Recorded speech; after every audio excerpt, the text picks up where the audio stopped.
සුබ සංජාවක් නැවතත් අපි වීඩියෝ එකත් සමග එකතු වෙමු. මම කියලා තියෙනවා ඊයේ ඉන්න ගෙදරට සලකන්න කියලා. ඉන්න ගෙදරට සලකන්නේ කියන්නේ අර අපි දෙන දේ තමයි අපි ලබා ගන්න කියන සංකල්පයට අනුව අපි ඉන්න ගෙදරට අපි ආදරය කරලා සැලකුවොත් මම විශ්වාස කරන්නේ තමයි අපේ අපිට සලකයි. ඒ කියන්නේ ධනය උත්පාදනය කරන්න, සෞඛ්‍ය තබා ගන්න හැම දෙයකම මම හිතනවා අපේ ගෙදර අපිට දිව්‍ය විමානයක් වෙයි. සමහර අයට ගෙයක් කියන්නේ ගෙයක්ම විතරයි. නමුත් අපි හරි ආසාවෙන් හදනවා වගේ. අපි මේ කාලයක් ඇද්දී ගෙට කිසිම සැලකීමක් කරන්නේ නැහැ, පිළිසිදු කරන්නේ නැහැ. එතකොට දැන් වල රෙදි කොට ගන්න ඔය හරියම අසුබ ලක්ෂණ තමයි ගෙවල් වල උඩ රෙදි කොට ගන්න එක. ඇත්තටම හොඳම නැති දෙයක්. හොඳට කල්පනා කරලා බලන්න අපි සමහර දවල් තියෙන අපි උදේ රෑ නිදියපු ඇඳ උදේ හදන්නේ. නමුත් අපේ දවස පටන් ගන්න පළවෙනි කාර්ය වෙන්නේ අපි නිදින ඇඳ හදන එක. ඒක තමයි අපි දවස පටන් ගන්න. අපි නිදිලා හදනවාද?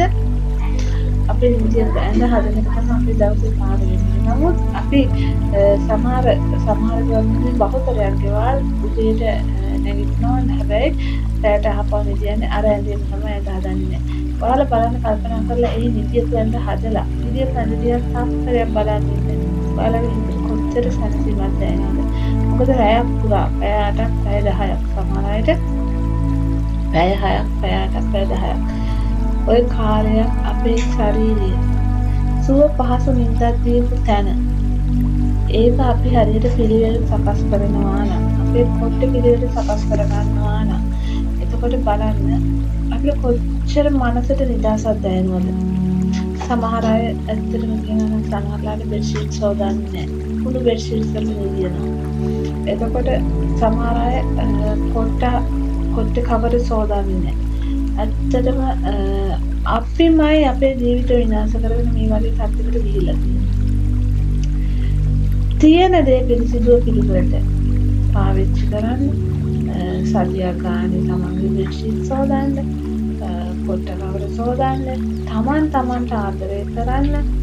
එතකොට තමන් ඉන්න පරිසරයට ආදරය කරන්න. ආමුදුරුවන්ක් වන්ට කියනවා. තමන් සමහර දේවල් වල ඇත්තටම හරි අපිරිසිදුයි. එහෙම නෙමෙයි. තමන් රටට නෙමෙයි, සමාජයට නෙමෙයි. පිරිසිදුකම පෙන්වන්න තමන්ටයි පිරිසිදුකම පෙන්වන්න ඕන. විශ්වාසන නීතියේ තියෙන නම් පළවෙනි එක තමන්ට ආදරය කරන්න. ඔකට තමයි තමන්ට අවශ්‍ය දේවල් තමන් විතර ගලාගෙන නමුත් අපේ රටේ හුඟක් අය කරන්නේ මම ජීවත් වෙන්නේ මට සතුට වෙන්න නෙමෙයි මම සතුට කරන්න උත්සාහ කරන්නේ සමාජෙට. මම සතුට කරන්න උත්සාහ ඇඳුම් අඳින්නේ සමාජෙට කියන්නේ. හැබැයි මම ඇත්තටම සමහරගේ කල්පනා කරලා බලපාම ඇත්තම දේවල් කතා කරන්න ඕන. වීඩියෝ වලින් මොන කමන්නේ මෙහෙම කතා කරලා ඇත්තම දේවල්. සමහර අයගේ ඇත්තටම යට ඇඳුම්ගෙම ඉරිලා. කිසි පිළිවෙලක් පිළිසිදු කරන්නේ. හැබැයි උඩනු මාර නීතියක ගන්නවා. ඒක කරන්න එපා. තමන්ට ආදරය කරන්න. තමන්ට දැනෙන්න ඕන මම මට ලස්සනයි. මම මට කරු කරනවා. මම මගේ ඉන්න තැනට කරු කරනවා. එතකොට තමයි දේවල් මේ ස්වභාවයෙන් වෙනස් වෙන්න පටන් ගන්නේ. මම මගේ දෙමාපියන්ට ආදරය කරනවා. මම මගේ ගෙට ආදරය කරනවා. මම මට ආදරය කරනවා. මම මගේ පවුලට ආදරය කරනවා. මම මගේ හැඟීමෙන් ජීවත් වෙනවා. ඒක තමයි මම මගේ රටට ආදරය කරනවා කියලා අපේ රටේ අපි දිනුවා. අපි වැඩක් නැහැ අර ගෙදර වෙන්නේ මොකද්ද මේ ගෙදර වෙන්නේ මොකද්ද කියලා කල්පනා කරලා බලන එක අපි බලාපොරොත්තු අපි මොකටද මේ ලෝකෙ ඉපදුනේ මේ විශ්වයට ආවේ ඇයි අපි ඒකයි අපි හිතන්න ඕන හිතලා එතන තමයි අපි හැමතිස්සෙම මම කවුද මම මොකටද ඉපදුනේ? මොකක් සඳහාද? මට විය යුතු සේවය මොකක්ද? මගේ නිවස් විය යුතු සේවය මොකක්ද? මගේ සමාජයට විය යුතු සේවය මොකක්ද? මගේ රටට විය යුතු සේවය මොකක්ද? අන්න එහෙම හිතනකොට තමයි අපි දියුණු වෙන්නේ. දැන් අපි කරන්නේ ඒක නෙමෙයි. අපි හැමතිස්සෙම මම ගැන නෙමෙයි හොයන්නේ බාහිර එක. පිට මිනිස්සු ගැන හොයන්නේ. ඒකයි මම කිව්වේ තරණය නෙමෙයි තියෙන්න ඕන.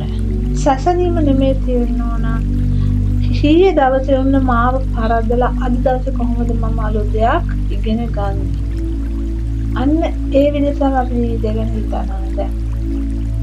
අල්ලපු ගෙදර කාර්යයක් වෙනවා කියන මගේ ගෙදරට කාර්යයක් ගේන එක නෙමෙයි. මගේ මනස තෘප්තිමත් වෙන දේ කරන්නේ. මනස තෘප්තිමත් වෙන දේ බාහිරේ ගැන හිතන්නේ. තමන්ගේ වටා පරිසරය ගැන හිතන්නේ. තමන්ගේ පුංචි නිවහන. ඒක ලැලියක් වේවා, මැටියක් වේවා, ඒක පොඩි කාමර කෑල්ලක් ප්‍රශ්නයක් නෑ. ඒක දිව්‍ය විමානයක් කරගන්න තමයි. ඒ දිව්‍ය විමානේ තමන්ට වෙනම ඒරියා එකක් ලස්සට හදාගන්න. ඊට පස්සේ තමන් උපයන ධනයට ඒරියා එකක් වෙන් කරන්න. ඔන්න ඔතන තමයි මට එන්න ඕන තැන. අපේ ගෙවල් වල අපි හැමෝම මට තියෙන අපේස් එක. උදාහරණයක් විදිහට මගේ ගෙදර මමයි මගේ අම්මයි මගේ දරුවෝ දෙන්නා ජීවත් වෙනවා. ඒතකොට මගේ අම්මට වෙනම කාමරයක් තියෙනවා. මගේ දරුවන්ට වෙනම කාමරයක් තියෙනවා. ඒතකොට මට වෙනම කාමරයක්. එතකොට මම මගේ ගෙදර ධනයට තැනක් වෙන් කරලා නැත්නම් කොහෙද අපේ ගෙදරක ධනය තියන්නේ? ධනය තියන්න අපි කොතනද වෙන් කරලා තියෙන්නේ? අන්න එතන තමයි ප්‍රශ්නේ. අපේ ශ්‍රී ලංකාවේ මුගක් දේවල් වල ධනය තියෙන එක්ක සමහරුන්ගේ පර්ස් වල තියෙනවා. නැත්නම් ඔය ලාචු කැල කස්සක ඔබලා තියෙනවා. එහෙම නැත්නම් කොහරි මේසයකට දීලා තියෙනවා. ඒක කරන්න එපා. ඒක ලොකු වැරද්දක්. අපේ රටේ මිනිස්සු කරන ලොකුම වැරද්දක්. අපේ ධනයට අපේ වෙනම තැනක් අනිවාර්යයෙන්ම තුල ලැබෙයි. කතාවට කියනවා දෙවියන්ගේ ධනය. දෙවියන්ගේ ධනයට අපේ සුදුසු තැනක් අපේ නිවස ඇතුලේ තිබිය යුතුමයි. එතකොට තමයි ඔය කියන ධනය නිවසට ආකර්ෂණය වෙලා ධනය එන්නේ. මම දැකලා නෑ වීඩියෝස් කරන අය YouTube එකේ කිසිම වෙලාවක කියනවා ඔයාලගේ නිවසේ ධනයට ස්ථානයක් දෙන්න. හොඳට බලන්න ගොඩක් පොසත් මිනිස්සු එයාලගේ ධනය හරි ලස්සනට ගෙවල් වල පිළිවෙලට තැන්පත් කරලා තියෙනවා. එයාලා දන්න එයාලගේ ගෙයතුරු කොච්චර ධනයක් තියෙනවද කියලා. අපේ ගෙවල් වල ලංකාවේ බලවලුත් අස්වල් වල රුපියල් 10ක සිටිනවා, රුපියල් 1ක සිටිනවා ගණන් ගන්නේ නැහැ කිසි වෙලාවක. ඊට පස්සේ තව දෙයක් ඇත්තටම මම කලින්ම විරුද්ධයි. මම දන්නේ නැහැ ඔයාලා මාත් එක්ක එකතු වෙයිද කියලා. ඔය අපේ කෙනෙක් මරුණාම මිනිහ පිටින් යද්දි කාසි විදි කරනවා. මම ඇත්තටම කලින්ම විරුද්ධ දෙයක් තමයි ඕක. ධනයේ වටිනාකම දන්න මිනිස්සෙක් කවදාකවත් ධනය විදි කරන්නේ නැහැ. මොකද අපේ මේ දුක් විඳින්නේ මම දුක් විඳින්නේ සල්ලි හොයන්නේ. මට මේ ලෝකේ වටිනාම සම්පත මොකද්ද කියලා මම නෝක කරලා මම කියන්නේ මට වටිනාම සම්පත ධනය. මොකද මගේ දරුවෝ බලාගන්න, මගේ අම්මා බලාගන්න, මට මාව බලාගන්න මට ඕන ධනය. ධනය නැත්නම් කිසිම දෙයක් කරන්න බෑ. එතකොට අපි ඒ ධනයට කිසිම ගෞරවයක් දෙන්නේ නැහැ. ඒකයි මම කියන්නේ ඔයාලා බලන්න මුලදීම මම කියේ ඇයි මෙයා කියන්නේ නිවස පිරිසුදු කරගන්න කියන්නේ. මොකද නිවස පිරිසුදු කරන්න කිව්වේ නිවස් දෙවියන්ගේ ධනය කියන ඒ සංකල්පයටදී දෙවියන්ගේ ධනය තියෙන නිවස අපි පිරිසිදු කරන්න ඕන.